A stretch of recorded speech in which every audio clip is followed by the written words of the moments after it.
శాసన మండలిలో PDF MLC అభ్యర్థి ఉంటేనే అనేక సమస్యలు పరిష్కారం అవుతాయని మాజీ ఎమ్మెల్సీ కెఎస్ లక్ష్మణరావు అన్నారు. శుక్రవారం గుంటూరులోని టీటీడీ కళ్యాణ మండపంలో పీడీఎఫ్ ఎమ్మెల్సీ ఎం హనుమంతరావు పరిచయ సభ కార్యక్రమం జరిగింది.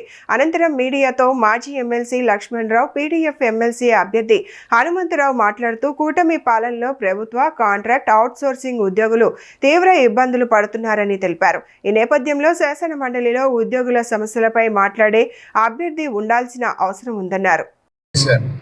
5 సార్లు కూడా యూటీఎఫ్ ఇతర సంఘాల సహకారంతోనే పోటీ చేసి 3 సార్లు గెలిచాం, మీ అందరికి తెలుసు. కాబట్టి ఇది ఒక నిరంతర ప్రవాహం. అనేక మంది మన కొత్త వాళ్ళు వస్తూ ఉంటారు, నాయకులు వస్తూ ఉంటారు.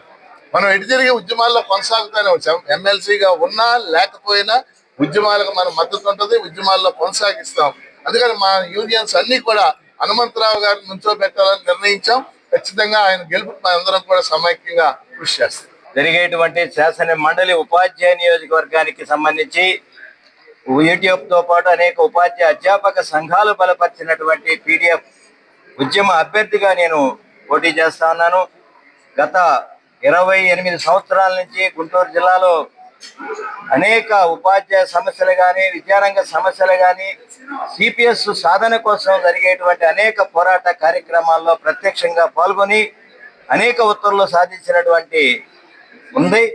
అదే సందర్భంలో అనేక కోర్టు కేసులు ఎదుర్కొన్నటువంటి నేపథ్యంలో ఈరోజు పీడీఎఫ్ అభ్యర్థిగా నన్ను బలపరచడం, అదే నేపథ్యంలో కూడా ఇవాళ తప్పనిసరిగా ఉపాధ్యాయులు పెట్టి కానివ్వండి, అదే సందర్భంలో ప్రధానంగా ఇవాళ ఉన్నత విద్యారంగం పూర్తి స్థాయిలో ప్రైవేటీకరణ చెందుతూ ఉంది.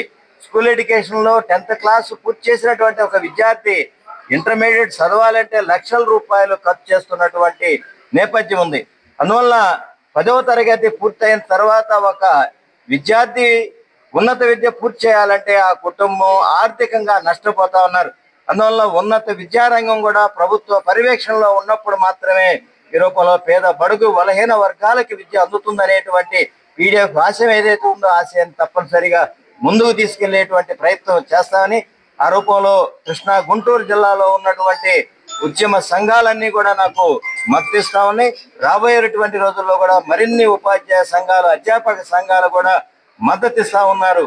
రాజకీయాల అతీతంగా గత 2 పర్యాయాలుగా రాజకీయాల పరంగా నిర్ణయాలు తీసుకున్నాము. మేము ఉపాధ్యాయులంగా అధ్యాపకులంగా నష్టపోయాము. అటువంటి పొరపాటు జరగకుండా మేము ఒక ఉద్యమ అభ్యర్థిని గెలిపించుకుంటే అందుబాటులో ఉండేటువంటి పీడీఎఫ్ అభ్యర్థి ఉండాలి అనేటువంటి అధ్యాపకులు, ఉపాధ్యాయులు కోరుకున్నటువంటి నేపథ్యంలోనే నేను పీడీఎఫ్ అభ్యర్థిగా పోటీ చేస్తున్నాను. అందువల్ల తప్పనిసరిగా రాబోయేటువంటి ఎన్నికల్లో ఈ 2 జిల్లాలకు సంబంధించినటువంటి ఉపాధ్యాయులు, అధ్యాపకులు తప్పనిసరిగా ఆదరిస్తారని ఆశిస్తూ మీ అందరికి కూడా హృదయపూర్వకమైనటువంటి నమస్కారాలు తెలియజేస్తాను.